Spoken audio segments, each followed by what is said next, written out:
Bonsoir. Le ministre de l'Enseignement supérieur plaide pour une meilleure gestion des ressources financières des universités publiques. Pour quel résultat? Le point dans ce journal avec Francis Collier. Le projet de réhabilitation de la station de Yessoulou est arrêté. Le ministre de l'Énergie est allé sur ce site de traitement d'eau. Pourquoi la suspension des travaux? Élément de réponse dans un instant. Et puis nous irons à Nora Soba en image, la fête de la mare. L'édition de cette année a pris fin cet après-midi. Adi Kamara, notre envoyé spécial à Nora Soba, sera avec nous dans ce journal. Bonsoir à tous, merci de nous choisir pour vous informer. Allons à Dixine, c'est en banlieue de Conakry. Le Premier ministre y est rendu. Mamadi Youla va à la rencontre des populations. Une campagne d'information du gouvernement sur les enjeux du développement de la Guinée. Ousmane Bangoura a suivi pour nous le chef du gouvernement. Suivez. Cet imposant carnaval, ici dans la commune de Dixine, marque l'arrivée du chef du gouvernement. Mamadi Youla, accompagné du gouverneur de la ville de Conakry, était venu transmettre le message de paix du chef de l'État. Les fils résidents et ressortissants de Dixine, convaincus déjà du bilan du gouvernement de la Troisième République. C'est pourquoi ils se sont fortement mobilisés pour venir exprimer leur volonté à la délégation du Premier ministre. La population de notre quartier tient, par ma voix, à assurer notre total soutien pour l'accomplissement de sa mission dans les meilleures conditions. La tâche est difficile, mais exaltante. Vous pouvez compter sur cette jeunesse comme acteur privilégié dans l'accomplissement de votre politique de gouvernement en matière de jeunesse sociale et de développement économique. Nous vous rassurons, une fois de plus, de votre engagement en priant notre Créateur de guider vos pas et éclairer votre vision pour trouver des solutions adéquates afin de poser des actes durables et positifs pour le bonheur de tous les Guinéens et Guinéennes.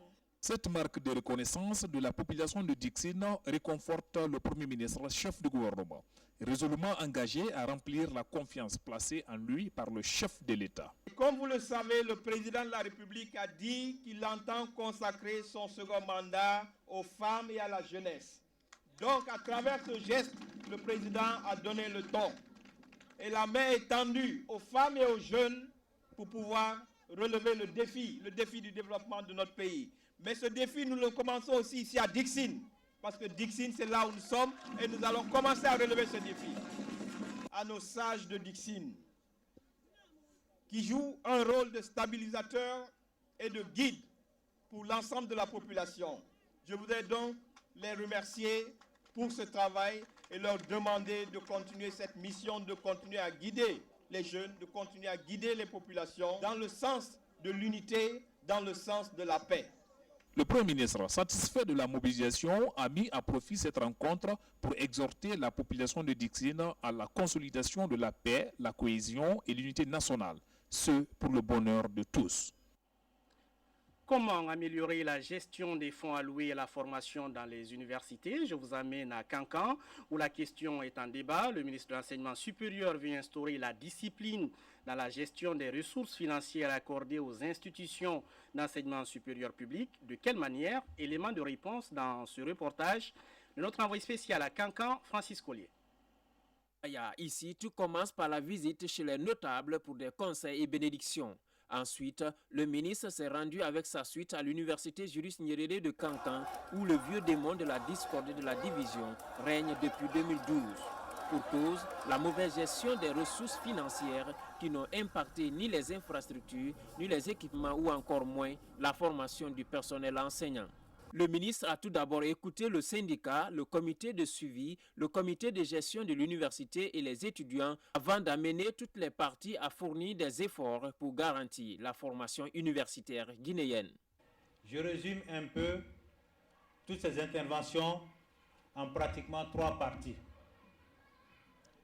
Les infrastructures, l'exécuté du campus qui fait 4 hectares, mais il y a aussi les équipements qui manquent, l'eau, l'électricité, les véhicules pour des aspects pédagogiques et ceux qui avaient des problèmes de diplôme. Dans le souci de qualifier le système, le chef du département a fait le tour des services de l'université Julius Nyerere de Cancan, de l'université El Hadj Mbemba Touré et certains centres de recherche. Partout, le besoin d'infrastructures et d'équipements se pose avec acuité. C'est officiel, la Guinée valide le nouveau plan de relance et de résilience de son système de santé. L'objectif est de requinquer le secteur fortement affecté par l'épidémie d'Ebola. Les autorités se fixent pour défi de qualifier les prestations dans les structures sanitaires du pays. Voyons tout ça avec Samara Tono. Après le passage de l'épidémie Ebola qui a ébranlé le système sanitaire guinéen, les acteurs de la santé adoptent un nouveau plan de résilience et de relance du secteur. La stratégie est définie dans 3 documents. Il s'agit du plan national de développement sanitaire, du compact national et du système de gouvernance financière. La réforme et la relance des systèmes, des services des urgences au niveau des hôpitaux. Donc c'est vraiment une priorité pour nous. À côté de ça, il y a la relance du système de santé au niveau communautaire. C'est un point d'interface entre la population et nos services de santé. Et la troisième priorité, c'est le renforcement de la vaccination de routine. Vous avez vu que nous faisons des campagnes de vaccination à tour de bras parce qu'on en a besoin.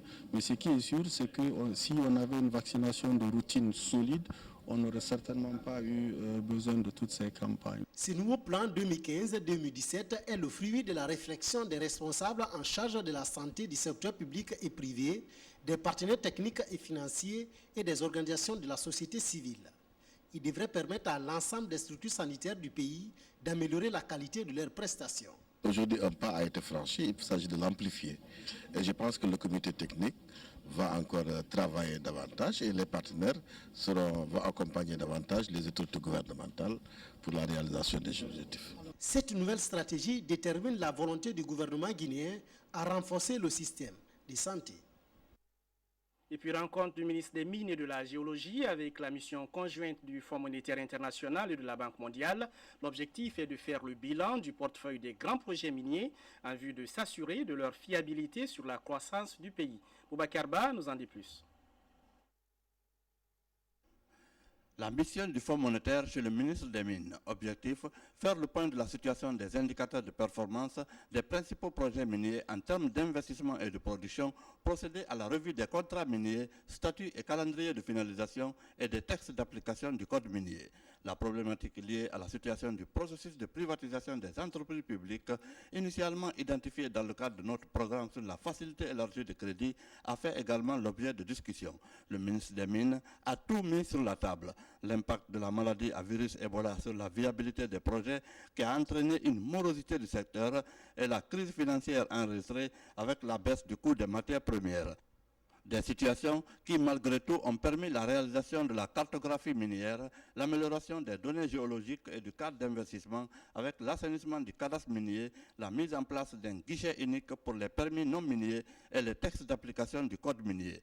Un ensemble qui permettra à coup sûr de projeter l'avenir avec optimisme. Ils ont bien sûr le souci de s'assurer que les projets tels que engagés se déroulent normalement, que les réformes aussi se mènent dans de bonnes conditions, donc nous leur avons donné toutes les assurances nécessaires dans ce sens. En procédant à la revue du portefeuille des projets miniers de 2012 à nos jours, la mission voudrait, sur la base d'un cadrage fiable, se projeter sur une prévision quinquennale 2015-2020 sur la croissance.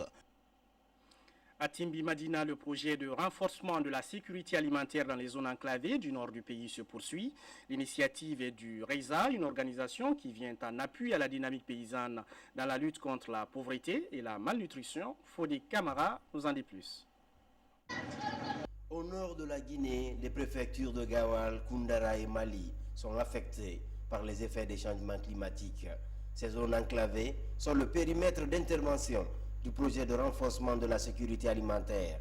Financé par l'Union européenne, le REISA Nord appuie la structuration de 4 filières agricoles, riz, maïs, pommes de terre et oignons, cultivées par plus de 100 000 bénéficiaires issus de près de 600 groupements affiliés à la Fédération des paysans du Fouta Djallon. Et notamment, on va travailler sur la question de la sécurisation foncière, qui est aussi une préoccupation du gouvernement actuellement, puisqu'il y a des études en cours, des réflexions sur le foncier.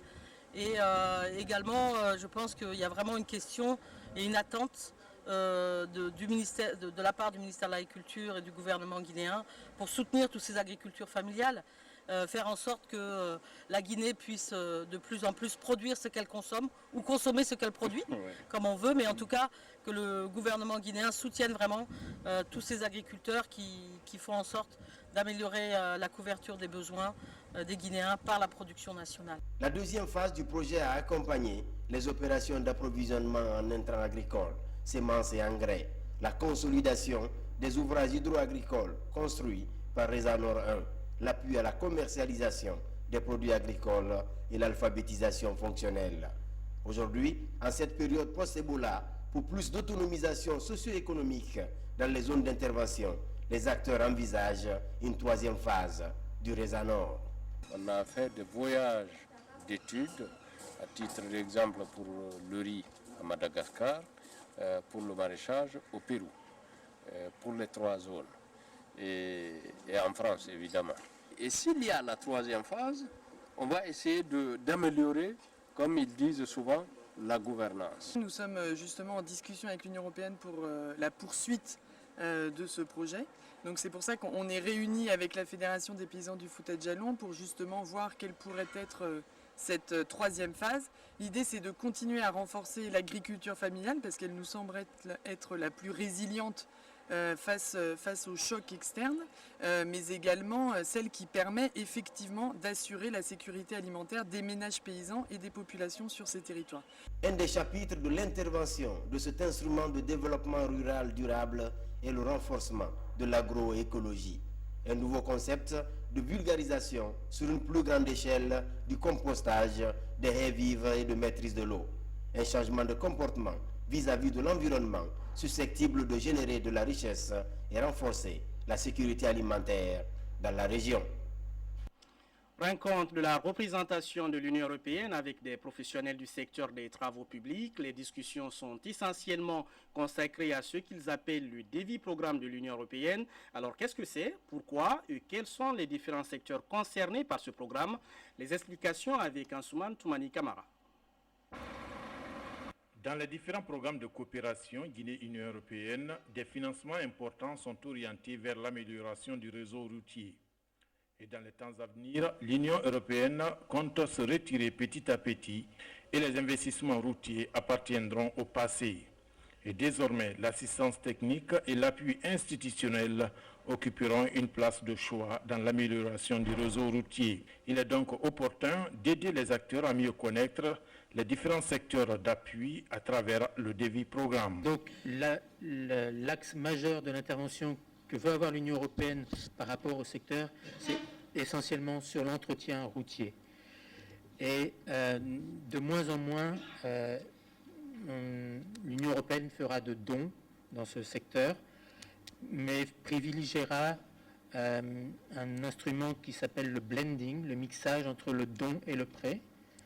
L'amélioration durable du niveau du service du réseau routier, la réforme de l'organisation et la réglementation routière, ainsi que la participation des collectivités locales au processus de planification et d'exécution des travaux routiers ont été les principaux objectifs recherchés par cet atelier de 2 jours. Dans un contexte mondial difficile, avec les moyens actuels limités dont nous pouvons disposer, il nous faut maintenir notre patrimoine routier. Je continuerai en permanence en contact avec les différents partenaires pour disposer des moyens nécessaires à nos actions. Le DEVI programme a une période d'exécution de 84 mois. Il vise à doter le pays d'études cohérentes sur les nombreux besoins des populations en matière de voies routières. Je vous l'annonçais en titre, la station de traitement d'eau de Yesoulou est de nouveau en panne. Le site a 52 ans d'existence. Il y a 2 ans, des travaux de réhabilitation ont été lancés. Ils sont aux arrêts et Yesoulou peine à se relever. À l'origine, le non-paiement de la contrepartie guinéenne pour continuer les travaux. Ce sont les propres mots du ministre de l'Énergie, comme le témoigne ce reportage de Nabi Kamara. Fruit de la coopération guinéo-égyptienne, la station de traitement d'eau de Yesoulou 1 a été créée en 1964 pour une capacité nominale de 50 000 m3 d'eau par jour. Selon les techniciens de la SEG, elle est la plus importante dans le système de production d'eau potable pour notre capitale. Malheureusement, depuis un certain temps, la station ne produit plus cette quantité d'eau à cause de la vétusté de ces installations. Le gouvernement donc a décidé de réhabiliter les infrastructures et l'ensemble des conduites ovalisées en acier dans les quartiers de Conakry. Les premières conduites ont été posées depuis très longtemps. Il y a des constructions qui sont dessus. Donc pour les réhabiliter, il faut absolument qu'on déguerpisse les clients et les riverains. Et puis le volet déguerpissement à son coût, tout cela fait partie de la somme des problèmes, des difficultés. Le projet de réhabilitation de la station de traitement d'eau de Yessoulou 1 a été lancé au début de l'année 2014. Il est financé par le gouvernement et la Banque islamique de développement à hauteur de 3 milliards de nos francs. Le retard du paiement de la contrepartie guinéenne a fait que les travaux ont été arrêtés. J'ai constaté un retard important dans le cadre de la réhabilitation de Yessoulou 1. D'une façon générale, retard dû au fait qu'il n'y a pas encore un paiement de la contrepartie guinéenne. J'espère que la semaine à venir, nous allons nous réunir avec les ministres économiques pour pouvoir trouver la solution à ce problème de paiement afin d'accélérer les travaux de réhabilitation de Yessoulou 1. Dr Cheikh Talib Silla a également visité Kitema, une source de captage d'eau qui date de 1903. C'est à partir de là que la ville de Conakry était ravitaillée en eau potable. Comment assainir Conakry et les grandes villes de la Guinée? La ministre de l'Environnement est en quête de solutions et de partenaires aux États-Unis d'Amérique. Adia Christine a rencontré plusieurs sociétés de traitement des déchets pour lutter contre l'insalubrité dans le pays. Images et témoignages dans ce reportage de Fatmata Samoura à New York. À Harrisburg, la ministre de l'Environnement a rendez-vous avec des autorités de la ville. La rencontre se tient dans ce building centenaire, siège des deux chambres du Sénat. Là, des projets sont soumis en vue de leur financement. Des projets relatifs à la lutte contre les feux de brousse et le reboisement des forêts.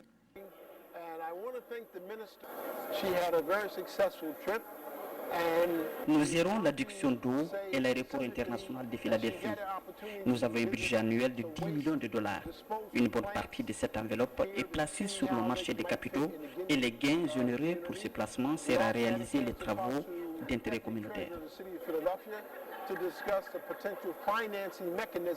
À la mairie de Philadelphie, Aja Christine Sagno s'entretient avec des responsables de la municipalité. D'abord, la conseillère du 3e district.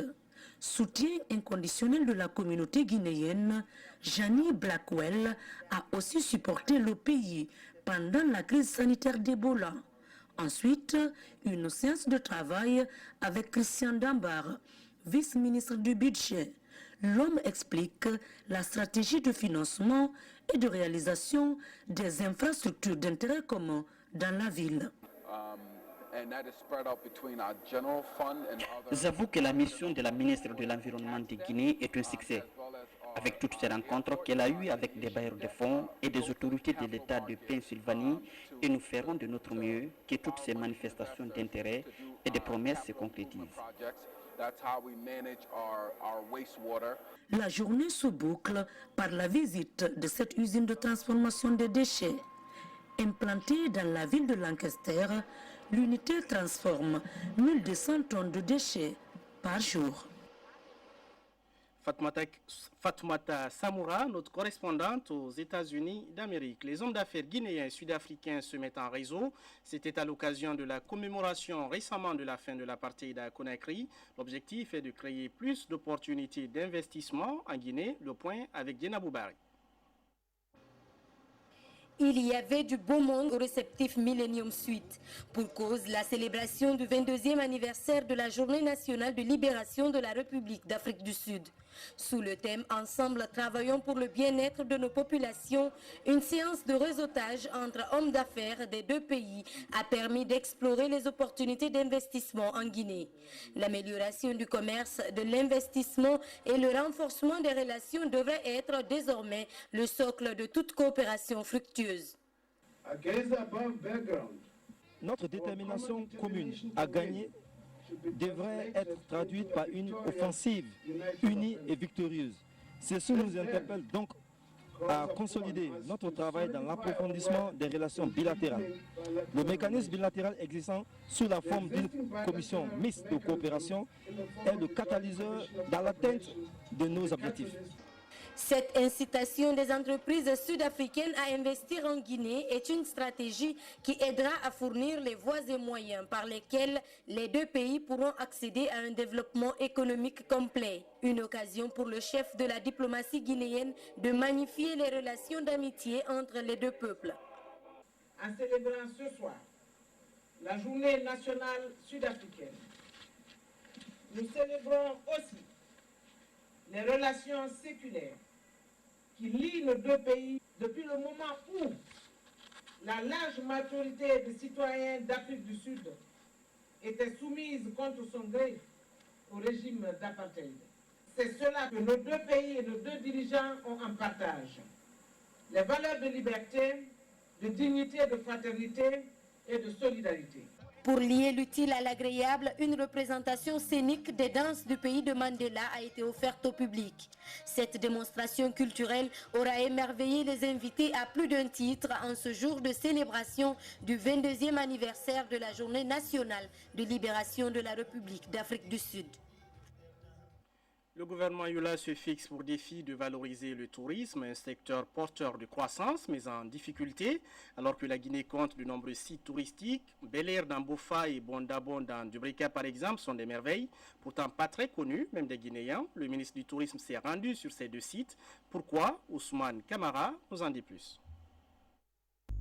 Au pied des monts Dixine et Kakulima, la rivière Bondabon, site du centre de loisirs Le Chien qui fume. Première étape de la visite du ministre du Tourisme, de l'Hôtellerie et de l'Artisanat. Seconde étape, le site touristique de Bel Air. À l'accueil, la nature qui dénote de l'exotisme. Sable et soleil, l'océan avec ses vagues en cascade qui viennent échouer sur la plage.